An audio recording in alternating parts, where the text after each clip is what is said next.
Bonjour et bienvenue sur KTV en direct, à la télé, à la radio et sur les réseaux sociaux pour ce temps de parole consacré ce matin à la jeunesse et au théâtre. Et pour ce faire, nous recevons deux personnes. Tout d'abord, Sylvie Piacentino, conseillère pédagogique de la circonscription Académie de Mayotte. Bonjour. Bonjour.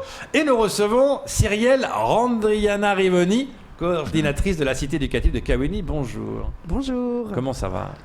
Très bien. Pareil. Alors là, on est là pour parler de ce qui se passe aujourd'hui, c'est-à-dire que les gamins de Kawéni font du théâtre. On peut voir différentes scènes qui se déroulent cette semaine, mais c'est le fruit d'un atelier. Qu'est-ce qui s'est passé ? Alors, je commence ? Oui, alors nous avons mis en place des ateliers théâtre depuis la rentrée de la Toussaint, en coopération avec les enseignants, bien entendu, et l'association Coup de pouce. Alors, c'était une série de 6 interventions dans 6 classes de Kawéni, dans les écoles élémentaires, pour un public d'élèves de CM et aussi une classe de CE1. Voilà, nous arrivons à la fin de ces interventions et c'est la semaine qui clôture cette série par des petits spectacles qui mettent en scène des enfants sur les thèmes de l'environnement et de la liberté. Alors, selon les écoles, ça portera à la fois sur l'environnement sous-marin ou terrestre. Les enfants se sont déjà produits à Village, se sont produits à Mchindra. Ouais, et comme vous l'avez dit, aujourd'hui, ce sera T17, T17 ouais. Et demain, Poste. Comment ont réagi les gamins à ces ateliers ? Alors vraiment, très très bien. Les enfants ont été valorisés, c'est une chance. D'ailleurs, nous remercions la cité éducative et tous les partenaires qui nous permettent de mettre en place ces interventions. Et les enfants s'épanouissent par le théâtre. Cela permet également de toucher à tous les domaines pédagogiques, puisqu'on passe par les arts, l'expression corporelle, le langage, la création, la production, puisqu'ils ont participé aux scènes qu'ils ont réalisées. Voilà, les enfants sont valorisés et c'est très bien comme ça. Kemar Bourra, une question à vous poser. Alors justement, on parle d'enfants de quel âge à quel âge et on le dit souvent, c'est vrai que dans une initiative comme le théâtre pour sensibiliser les plus jeunes, on a l'impression que nos jeunes comprennent plus l'importance, en tout cas par exemple de la sauvegarde de notre environnement, que ce soit dans le lagon ou sur terre. Mais est-ce que quand on a par exemple une coupure comme les vacances de Noël qui arrivent, est-ce que quand on revient, il y a toujours ce message qui est resté imprimé dans leur tête? Je sais pas, Cyrielle peut répondre. Déjà, de quel âge à quel âge est-ce que c'est un peu difficile de mettre en place les scènes quand on regarde leur âge ou au contraire c'est plus facile?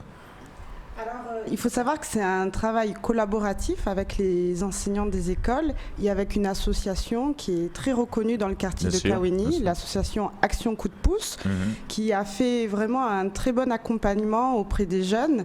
Et je pense que le théâtre, surtout pour nos jeunes, c'est vraiment un moyen de s'exprimer et surtout face à des difficultés, des fois scolaires ou à des fragilités. Bien sûr.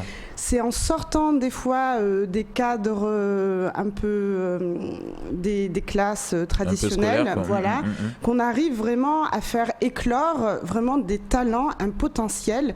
Et nous savons qu'à Kawéni, les jeunes ont un réel potentiel. Et ce n'est pas pour rien que Kawéni est la seule cité éducative de Mayotte parmi les 80 cités éducatives de France. Donc on a une particularité, c'est un territoire d'expérimentation et on voit avec les enseignants, les écoles, toute l'équipe pédagogique du rectorat, mais aussi avec les associations, avec la ville de Mamoudzou et avec aussi la préfecture, tous ces acteurs qui font partie de cette cité éducative, on arrive aujourd'hui à sortir des actions qui touchent ces jeunes. Alors là, on a touché des jeunes de l'école élémentaire, entre 6 et 10 ans, mais la cité éducative a cette vocation de toucher les jeunes de la petite enfance jusqu'à l'insertion professionnelle. Donc ça va de 0 jusqu'à 25 ans. Donc c'est vraiment une chance qu'on a aujourd'hui d'avoir toutes ces ces actions qui, au fur et à mesure, toutes ces petites actions créent du lien entre les jeunes, les enseignants, mais aussi les parents, car peut-être à l'avenir, ces pièces de théâtre pourront aussi être présentées aux parents, car la cité éducative donne un rôle très important aux parents pour les remettre au cœur de cette ambition scolaire. Et alors, est-ce qu'on peut s'imaginer un peu un spectacle qui s'exporte hors des murs de l'école, c'est-à-dire qu'aujourd'hui, au lieu que ce soit les parents qui viennent dans les établissements, est-ce qu'on peut avoir une classe ou un groupe avec lequel vous avez travaillé, par exemple, de le retrouver au cœur du village, par exemple, où là, on a nos papis assis droite à gauche, tout le monde y passe, mais avec la sécurité qu'il faut, pour jouer ce qu'ils ont appris à l'école. Alors il est vrai que dans la situation actuelle que nous vivons, il y a quand même des restrictions et c'est vrai que les parents n'ont pas été associés pour cette fois-là aux représentations puisqu'il y a des mesures à respecter. Et le projet va être, je reviens sur la question que vous aviez posée, oui, ça a des incidences sur du long terme parce qu'ils ont travaillé pendant plusieurs semaines, c'est un thème qui reviendra, l'environnement. Et le projet actuel 2020 va être renouvelé en 2021 et va toucher plus d'enfants, en effet. On va même essayer de toucher des maternelles. Certainement pas sur le même thème quand même, on essaiera de varier les thèmes, mais pourquoi pas poursuivre au moins pour l'une des classes ce thème-là. Donc dans la mesure où le spectacle est représenté par contre aux enfants de l'école, eh ben, on peut espérer qu'il va toucher pas seulement les enfants qui l'ont créé et vécu, mais tous les autres enfants des groupes scolaires. Donc, justement, vous l'avez dit, il y a la suite, parce que maintenant, il y a le résultat final de ces ateliers, qui donne un résultat probant, agréable, c'est une réussite quelque part, mais ça ne s'arrêtera pas demain. Il y a la suite qui est prévue, il y a différentes choses qui vont être mises en place. Qu'est-ce qui va justement être mis en place ? Alors pour le côté théâtre, le projet a été validé et sera renouvelé. Donc nous allons démarrer dès janvier, au retour de vacances, toujours avec l'association Action Coup de Pouce, avec laquelle nous avons très bien coopéré. Un nouveau projet va être mis en place avec des interventions un peu plus longues, de 10 semaines, de 10 séances en fait. Voilà, pour permettre de développer, d'aller encore plus loin. Et voilà, ça va commencer le théâtre dès qu'on aura mis en place le projet, trouvé les enseignants. On a déjà pas mal de volontaires puisque ça a énormément plu. Et donc il y a le théâtre, mais aussi d'autres, voilà, il y a d'autres secteurs, projets. Donc je laisse la parole projets, à justement. Cyrielle. Quels sont les autres projets à part le théâtre ? Oui, en effet, cette action rentre dans le cadre de la première année de la cité éducative qui a été donc lancée à la fin de l'année dernière. Et ces actions ont tourné surtout autour du développement durable, du numérique et du théâtre. Par exemple, dans le numérique, on a aussi la circonscription de Mamoudzou qui va mettre en place donc une classe interconnectée pour réduire la fracture numérique qu'on connaît à Mayotte et surtout à Kaweni. On a eu aussi des actions sur le développement durable au LPO de Kaweni où ils ont mis en place des films autour de l'environnement après des sorties en mer. Et il faut savoir que pour la deuxième année de la cité éducative, on aura beaucoup plus d'actions, car la cité éducative touche, donc vous avez bien compris, de 0 à 25 ans. Donc on aura des actions autour de la santé, de la nutrition, au travers d'actions de petit déjeuner, comment bien se nourrir, quels produits utiliser, ça c'est important aussi, très important. De parler de ça. Est-ce qu'il y a aussi les parents qui seront concernés ? Oui, en effet, car des parents vont être aussi invités à ces petits déjeuners, notamment à travers l'école des parents, qui est un dispositif mis en place dans les établissements scolaires. Il faut savoir aussi qu'il y aura des actions contre le décrochage, notamment face à ces jeunes qui sont des fois exclus dans les écoles. Qu'est-ce qu'on fait de ces jeunes ? Donc il y aura une action qui va être mise en place par le programme de réussite éducative éducative de Kaweni, portée par la Caisse des écoles avec les collèges et lycées, pour proposer en fait des classes citoyennes où le matin il y aura des actions d'aide à la scolarité et l'après-midi du bénévolat auprès d'associations locales dans le quartier. Donc pour ne pas laisser ces jeunes exclus et de peut-être aujourd'hui faire le déclic, car l'idée de la cité éducative, on a cette action au sein de l'école, mais aussi on a des actions autour de l'école, à l'extérieur. L'idée, c'est l'éducation au cœur du quartier, le quartier au cœur de l'école, faire des liens, car c'est un projet très collaboratif, avec donc porté par le rectorat, par la ville de Mamoudzou et par la préfecture. Et en lien avec toute cette alliance éducative, tout ce réseau de plus d'une trentaine d'associations à Kaweni, et aussi avec tous les différents services de la ville. Et par exemple, à l'extérieur, il y aura des actions d'aide à la scolarité avec les associations comme l'association des jeunes talents de Kaweni. Il y a aussi l'association Action Coup de Pouce qui va continuer des actions autour du slam et de la danse. Donc on touche beaucoup de choses et tout ça pour faire en sorte que cette jeunesse de Kaweni, qui est notre trésor, puisse ouvrir ce champ des possibles, puisse inspirer tous les autres jeunes aussi de la ville de Mamoudzou, hors de Kaweni, mais aussi de tout Mayotte et aussi nationalement. J'allais dire, parce que vous parlez de Kaweni, jeunes de Kaweni, mais en même temps les autres jeunes des autres villages, des autres communes, est-ce qu'il y aura des actions qui vont être prévues aussi dans ces endroits-là ou c'est que vraiment focalisé sur Kaweni? Alors il ne faut pas oublier que nous avons eu cette chance d'avoir cette labellisation et que c'est un nouveau programme expérimental.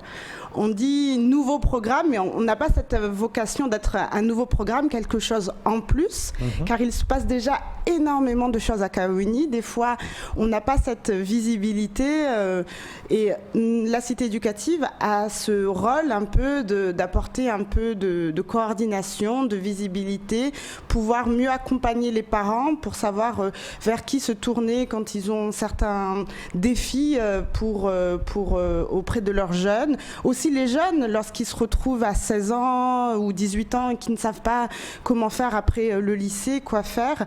Donc il y aura aussi des actions autour de la formation et donc on va quand même toucher au-delà de Kaweni puisque ces expérimentations risquent d'inspirer d'autres territoires et peut-être d'autres cités éducatives vont être labellisées à Mayotte.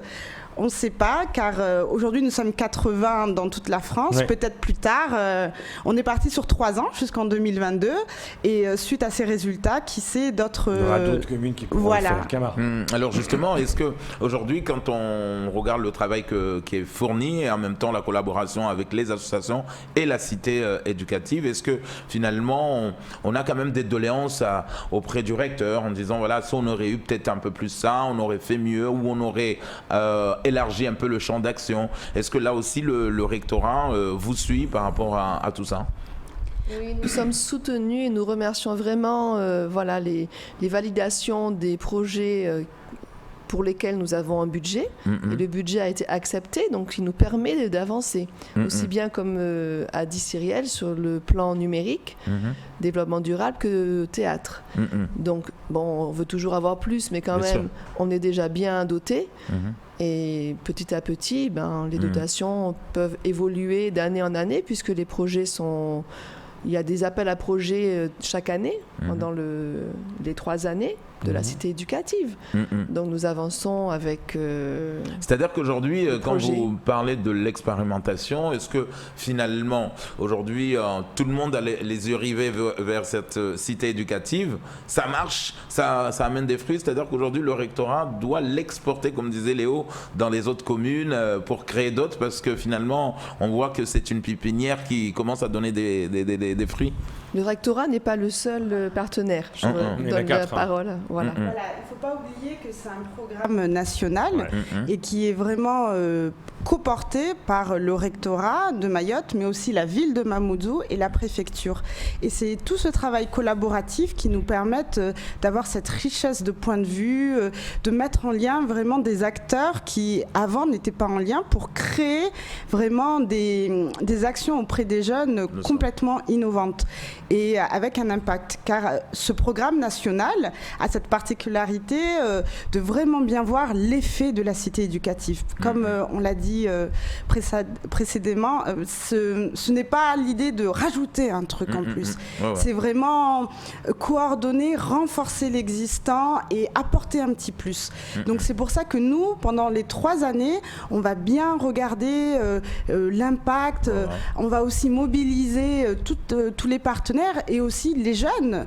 Est-ce que les jeunes aussi, comment ils voient cette cité éducative, comment ils se la réapproprient, car c'est avec eux, car je pense que souvent on les voit comme juste des bénéficiaires des actions, mais pour nous, la cité éducative, c'est vraiment eux les acteurs, c'est vraiment eux qui avaient eu cette sensibilité dans ces ateliers de théâtre, à ce que ce soit les jeunes qui s'expriment, et c'est vraiment ça, cette idée de la cité éducative, c'est vraiment alors, tous ensemble...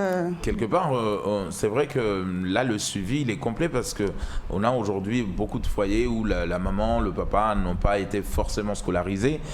Est-ce que, quelque part aussi, si on peut le dire comme ça remplace un peu, vous savez, à l'époque, il y avait les cours de soutien dans les quartiers, il y avait toujours quelqu'un qui avait un master qui faisait prendre des cours. Est-ce que là, quelque part aussi, dans la cité, on fait le travail qui était fait notamment par des associations ou des bénévoles dans les quartiers qui donnaient gratuitement des cours de soutien. Donc ça englobe un peu ce travail-là aussi. Alors, pardon, il n'est pas question de se substituer aux parents. Non, pas du tout. Mais est-ce voilà. que aussi quelque part c'est déjà un plus pour le jeune, par exemple, qui vient d'un foyer où la famille n'a pas été forcément scolarisée. Donc ça a un coup de pouce comme l'association. Le but, c'est quand même, c'est vrai, de collaborer aussi avec les parents, avec les familles.